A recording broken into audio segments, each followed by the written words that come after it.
The year was 2157. Humans had spread beyond Earth, building homes on Mars, Europa, and several large rocks in the belt. After many years of fighting each other, the people of Earth had finally joined together under one government. They called it the United Earth Government. Old wars had taught humans that working together was better than fighting each other. Captain Lisa Brooks stood on the bridge of her ship, the Horizon *. She was tall with short brown hair and eyes that missed nothing. The Horizon * was Earth's best exploration ship, sent to check out a strange signal coming from past Neptune. No one knew what the signal meant, but it didn't seem natural. "Captain, we're approaching the source of the signal," said Alan Grant, the ship's science officer. Alan was older than Lisa, with gray in his beard and glasses that he didn't really need but liked to wear. "Slow to half speed," Lisa ordered. "Keep all sensors at maximum range. I want to know what we're dealing with before we get too close." The crew worked quietly at their stations. They were the best Earth had to offer: smart, brave, and well-trained. Still, no one knew what to expect. This could be the moment humanity had wondered about for centuries. Suddenly, the main screen lit up.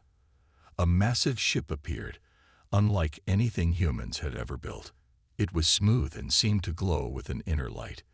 It was at least 20 times larger than the Horizon *. "Captain," said Communications Officer Ryan Kelly, his voice shaking slightly, "we're receiving a transmission. They want to talk to us." Lisa took a deep breath, opened the channel. The screen changed to show a being that looked almost like a tall, thin human, but with purple-tinted skin and eyes too large for its face. It wore what seemed to be a uniform made of flowing material that shifted colors as it moved. "I am Administrator Zorik of the Xilarian Empire, representing the Galactic Consortium," the alien said in perfect English. "Your primitive detection systems have noticed our presence." "How quaint." Lisa straightened her uniform. "I am Captain Lisa Brooks of the United Earth vessel Horizon *. On behalf of humanity, I welcome you to our solar system." Zorik made a sound that might have been a laugh. "Welcome us? How charming. We have been observing your system for decades. Your species has only just learned to crawl beyond your home planet." Lisa felt a chill that kept her face calm. "Nevertheless, the Sol system is sovereign human territory. We would be happy to establish diplomatic relations with your consortium." "Diplomatic relations?" Zorik seemed amused. "You misunderstand your position, Captain. The consortium has already divided this region into development zones for our member species. Your claims are not recognized." Lisa stepped forward. "With all due respect, Administrator, humans have lived in this system for our entire history. We have established colonies and mining operations throughout. We cannot accept outside claims on our home." The alien's expression changed to something colder. "Your acceptance is not required. The consortium's decisions are final. Your species may continue to exist here, under our guidance, of course." Alan Grant moved closer to Lisa and whispered, "Maybe we should remind them of the old Earth saying." Lisa nodded slightly and addressed Zorik again. "Administrator, I need you to understand something important about humans. On behalf of humanity, I respectfully request that you reconsider your position. Please don't make us mad. For everyone's sake." The aliens on the screen looked at each other, and then several of them made the strange laughing sound. "Is that a threat, Captain?" Zorik asked, clearly amused. "From a species that has barely mastered basic space travel. How entertaining. Your primitive vessels and weapons would be like children's toys to us." "It's not a threat," Lisa said quietly. "It's a warning. One I hope you'll take seriously." Zorik waved a long-fingered hand dismissively. "We will be in contact with your leaders to discuss the terms of your integration into the consortium. Prepare them for our arrival." The screen went dark. Lisa looked around at her crew. Their faces showed worry, anger, and fear. "Send a message to Earth," she ordered. "Tell them everything. And tell them to prepare. I don't think our new friends understand what they're doing. 6 months passed since the first meeting with the aliens. Things had gotten worse, not better. Giant ships from the Galactic Consortium now moved freely through the outer parts of the solar system. They took whatever they wanted from the Kuiper Belt, treating the area like it was their own. When human ships tried to stop them, the aliens simply turned off their power systems with some kind of energy beam. On the ship Endeavour 5 crew members died when their life support failed after such an attack. The aliens didn't even say sorry. They just kept working as if nothing had happened. Inside a large meeting room in the United Earth Government building in Geneva, people argued about what to do. The room had a big round table where 20 leaders sat, with screens showing the faces of colony leaders from Mars and Europa. Defense Secretary William Carter, a broad-shouldered man with a stern face, stood up and hit the table with his fist. "They're treating us like we're nothing," he said, his voice low but angry. "They killed our people and didn't even care. Like stepping on ants." Lisa Brooks, now wearing the uniform of an admiral after her quick promotion, shook her head. "We can't just attack them. Their technology is too advanced. We'd be destroyed. So we just let them take over our system," asked Governor Kim from the Mars colony. "My people are scared. The aliens have started mining operations near Phobos without even asking us." President Olivia Rivera looked tired. She hadn't slept much since the crisis began. "We've tried to talk to them 17 times. They either ignore us or tell us to be patient while they process our concerns. It's clear they don't see us as equals." "Maybe it's time to show them what humans can do when pushed too far," said Alan Grant, who was now working directly for Earth Defense. The president looked at him. "What do you suggest?" Alan pushed a button, and the main screen changed to show a woman with dark hair pulled back tight. "This is Dr. Samantha Jones. She has something important to share." Dr. Jones nodded at the group. "For the past 4 years, my team has been working on Project Chimera. It started when we recovered pieces of a crashed alien scout ship in Antarctica. We've been studying and reverse engineering their technology." The room went quiet. This was news to most people there. "Why weren't we told about this?" asked someone. "Because we hoped we'd never need it," the president said. "We kept it secret in case we ever faced a hostile first contact situation." She looked around the room. "Like now." Dr. Jones continued, "We've developed systems that can counter some of their technology. Not everything, but enough to defend ourselves better than they think we can." Admiral Brooks leaned forward. "Are you saying we could actually fight back?" "I'm saying we're not as helpless as they believe," Dr. Jones replied. "We've built a network of satellites and platforms with this technology. They're hidden throughout the system. If activated, they could give us a fighting chance." "It would mean war," the president said quietly. William Carter's face was grim. "They already started the war when they killed our people and took our resources. They just didn't think we could fight back." After hours of debate, they made their decision. The council voted to activate the Chimera Defense Network and approved something called Operation Awakening, a plan to quickly build up Earth's military forces in space. As the meeting ended, news came in that the consortium had built a base on Pluto without asking Earth's permission. They had stopped answering all messages from human leaders. Admiral Brooks looked out the window at the night sky. "They still think we're just going to roll over and accept this," she said to Alan, who stood beside her. "They have no idea what humans are like when they're backed into a corner." Alan nodded. "They will soon enough." 8 months after the aliens first came, a group of their mining ships moved toward Saturn. They wanted to take pieces of Saturn's beautiful rings. The rings were made of ice and rare materials that the aliens valued. Captain Eric Daniels stood on the bridge of the UES Defiance a new ship built with the Chimera technology. The Defiance looked like other human ships from the outside, but inside it had systems the aliens didn't know about. Eric was young for a captain, only 35, but he had proven himself smart and brave in the simulator tests for the new technology. "The alien fleet is still on course for Saturn's rings," said Officer Maria Cole from her station. "They'll be in range in 10 minutes. Eric nodded and straightened his blue uniform. "Open a channel to their lead ship." The main screen lit up, showing an alien that looked different from the ones humans had met before. This one had rough, reddish skin and small eyes set deep in its face. "I am Krell of the Vraxian Mining Guild, operating under consortium authority," the alien said. "Identify yourself." "This is Captain Eric Daniels of the United Earth Ship Defiance *." Eric replied, keeping his voice steady. "You are entering sovereign human territory without permission. The Saturn system is under Earth protection. Please turn your fleet around immediately." Krell made a harsh sound that might have been laughter. "Your primitive vessels do not concern us, human. This system's resources have been allocated to the Vraxian Guild by consortium decree. Remove your ship or be destroyed." Eric looked at his weapons officer, Jeff Parker, and gave a small nod.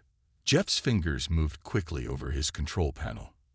"This is your only warning," Eric said to the alien. "The Saturn system is sovereign human territory. Withdraw immediately." Krell's small eyes narrowed. "Your threats are meaningless. Your primitive technology is no match for." Eric cut him off. "Fire warning shot." A beam of blue-white energy shot from the Defiance *. It hit the Vraxian command ship with perfect accuracy, slicing through its shield like it wasn't there.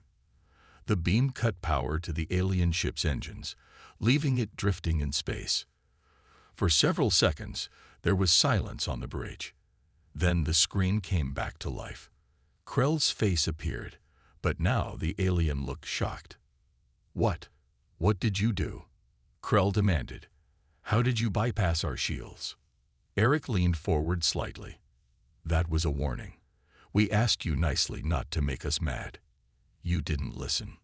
"This is impossible," Krell said, his voice shaking with anger or fear or both. "You cannot have weapons that affect our vessels. Your species is too primitive." "You might want to reconsider that opinion," Eric replied calmly. "Now, I'll ask again. Please withdraw your fleet from Saturn space." The alien ships began to turn around, moving away from Saturn. The damaged command ship was towed by 2 others. "They're leaving the Saturn system," Captain Maria reported, sounding slightly surprised that it had worked. Eric nodded, but his face remained serious. "They'll be back. And next time, they won't underestimate us." Word of what happened spread quickly through the alien communication systems. The humans had technology that could affect consortium vessels.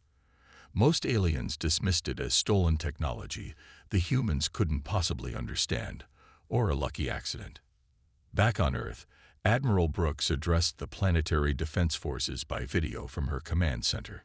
"Today we showed the consortium that humans can defend themselves," she said. "But this is just the beginning. They'll be back, and they'll be angry. But now, they know we can bite." In training centers across Earth and the colonies, thousands of men and women prepared for war. New ships were being built in orbit around Earth, Mars, and in the Belt. Chimera technology was being installed on every vessel. Humanity was getting ready. The sleeping giant was now wide awake. News of the battle at Saturn spread through the Galactic Consortium like wildfire. The major species held an emergency meeting at their central station, a massive ring-shaped structure that floated in deep space. Representatives from 12 different alien species sat around a large table. Most looked angry. The Exilarian delegate, a tall purple-skinned being named Vex, spoke first. "These humans have somehow gotten hold of advanced technology," Vex said. "They disabled a Vraxian mining ship with ease. This cannot be allowed." "Agreed," said a reptilian creature with shiny scales. "They must have stolen the technology. They cannot possibly understand how it works." "We should send a proper military force," said another alien with 6 arms and glowing eyes. "Put these primitives in their place once and for all." The aliens talked over each other, all agreeing that humans needed to be taught a lesson, all except one. In the corner sat Archivist Nalak of the Meridian species. The Meridians were one of the oldest species in the galaxy, with skin like wrinkled paper and 4 eyes that blinked at different times. Nalak had been quiet until now. "I have studied the historical records these humans have broadcast into space," Nalak said in a soft voice that somehow made everyone else stop talking. "Their history is very different from ours." "What do you mean?" asked Vex. "Most species in the consortium evolved slowly with long periods of peace between conflicts," Nalak explained. "Humans are different. Their history is nearly non-stop warfare, followed by a very recent peace. They developed from simple tools to space travel incredibly fast." "What's your point?" the 6-armed alien asked impatiently. "My point is that we should be cautious," Nalak said. "These humans might be more dangerous than they appear." The other aliens laughed at this idea. The reptilian one spoke again. "They have a few ships with stolen technology. We have thousands of vessels. They cannot possibly stand against us." In the end, they ignored Nalak's warning. The consortium decided to send a large military fleet to the human solar system. Commander Traz, a decorated veteran from the Zentari species, was put in charge. "Go to the human system, establish direct control, and end this problem," the Consortium Council told Traz. Commander Traz's fleet consisted of 50 warships, each much larger than any human vessel. As they approached the outer solar system, their sensors showed no sign of human defenses. "This will be easy," Traz told his officers as they passed Neptune. "The humans are hiding. They know they cannot win." As the fleet moved toward Mars, everything seemed quiet. Too quiet. Suddenly, alarm signals blared across the consortium ships. "Enemy vessels detected," shouted a sensor officer. They were hidden in the asteroid belt. Small human ships appeared from behind rocks and ice chunks where they'd been hiding. At the same time, strange platforms activated all around the fleet.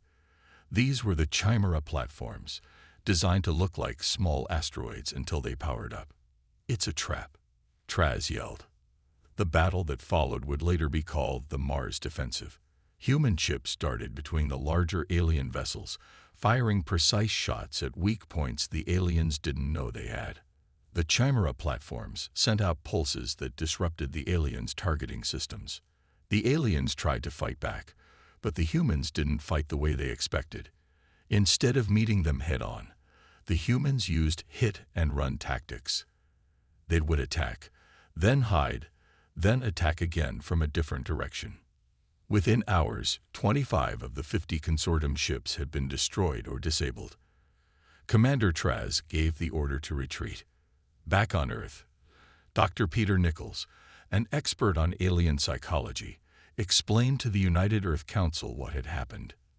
"They thought we would fight like them," he said, "with standard formations and direct attacks.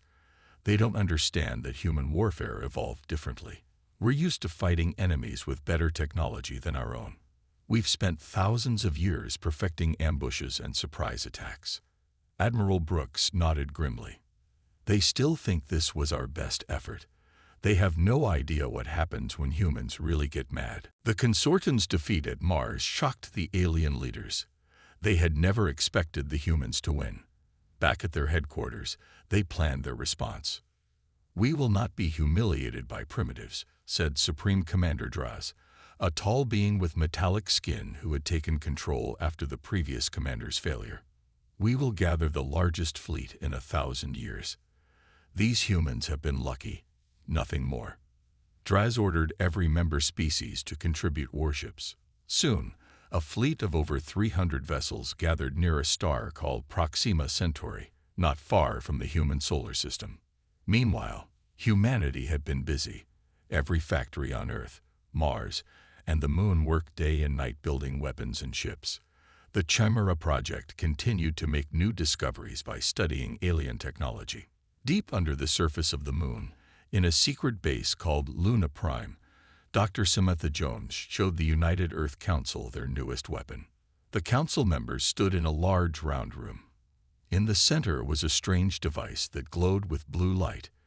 It was about the size of a car, but shaped like a perfect sphere. "This is the Prometheus device," Dr. Jones said proudly. "It's our biggest breakthrough yet. It doesn't just use alien technology, it improves on it." "How does it work?" asked Admiral Brooks. "The alien shields operate on specific energy frequencies," Dr. Jones explained. "Once you know the frequency, you can break through. Our shields change frequencies constantly. Their weapons target specific systems in our ships. The Prometheus device analyzes their attacks and protects whatever they're aiming at." One of the council members, an older man with gray hair, looked confused. "How did we develop this so quickly? The aliens have had this technology for thousands of years." Dr. Jones smiled. "Because we had to. Human creativity has always been strongest when our backs are against the wall. When we have no choice but to find a solution, we always do." As the consortium fleet approached the solar system, they detected unusual activity. Human ships moved in patterns the aliens had never seen before. Strange energy readings appeared and disappeared. "They're trying to confuse us," Draz told his officers. "Ignore these primitive tricks. Press forward." The battle began near Jupiter. The alien fleet was massive, filling the space around the giant planet. Human ships seemed tiny in comparison. But size wasn't everything. The human vessels had been upgraded with Prometheus technology. They anticipated the aliens' tactics. When the aliens fired their weapons, human shields adapted instantly. When aliens tried to disable human engines, the Prometheus device redirected power from other systems. The human ships attacked in small groups, hitting the aliens from multiple directions at once. They targeted the same weak points they had discovered in the previous battle. For every human ship lost, 3 alien vessels were destroyed. The massive consortium fleet began to fall apart. Commander Draz couldn't believe what he was seeing. His perfect plan was failing. These humans didn't fight like any species the consortium had ever faced. They adapted to new situations quickly. They found creative solutions to problems. They fought with a determination that seemed almost scary. "Pull back," Draz finally ordered. "Regroup at the secondary position." But the humans didn't let them retreat easily. They continued to attack, focusing on the largest alien ships. From her command ship, Admiral Brooks watched the battle unfold. Beside her stood Captain Eric Daniels, now in charge of the First Strike Fleet. "Should we pursue them beyond the system boundary?" Daniels asked. Admiral Brooks thought for a moment. This was a big decision. No human ship had ever fought outside the solar system. "Yes," she said finally. "It's time to take the fight to them. They need to understand that there are consequences for attacking Earth." For the first time in history, humanity was not just defending its home. It was taking the war to the enemy. The United Earth Council faced a choice that no human leaders had ever faced before. Should they wait for the aliens to attack again, or should they take the fight to them? President Olivia Rivera stood before the council members. "For all of human history, we have fought only in our own system. Now we must decide if we will cross that line." After hours of debate, they made their decision. Operation Thunderbolt was approved. Earth would send its best ships to the nearest consortium world, a Solarian colony that had been used to launch the invasion fleet. Captain Eric Daniels was given command of the mission. His ship, now renamed the Reckoning Asterisk, would lead a fleet of 20 advanced vessels. Each was equipped with the latest Prometheus technology. "Your orders are clear," Admiral Brooks told him before he left. "Show them that attacking Earth has consequences, but remember who we are. We're not conquerors."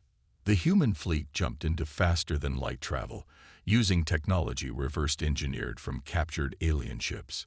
They traveled further than any humans had gone before. When they arrived at the Solarian colony world, alarms sounded across the planet.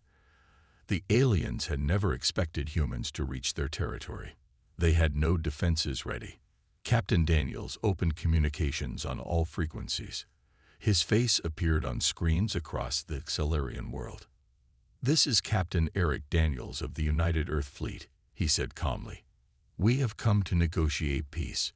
You have 1 hour to present your representatives."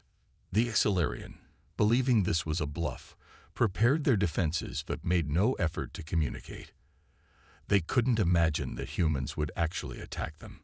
After exactly 1 hour, the human fleet opened fire. But they didn't target the planet itself. Instead, they hit every military installation in orbit with surgical precision. Defense platforms, weapon satellites, and warships were disabled one by one. When it was done, Daniels broadcast again. "Second notice, we are now prepared to discuss terms." This time, the Xelarian responded. Their governor, a purple-skinned alien named Kelth, appeared on the screen. His large eyes showed his shock.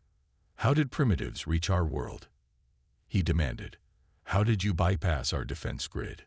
Daniel's face remained calm. "We told you not to make us mad. You didn't listen. Now we're mad." The Xelarian governor was silent for a moment. "What do you want?"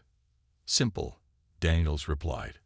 "Recognition of the Sol system as sovereign human territory, reparations for the humans killed in your attacks, and your guarantee that the consortium will never again enter our system without permission." "And if we refuse?"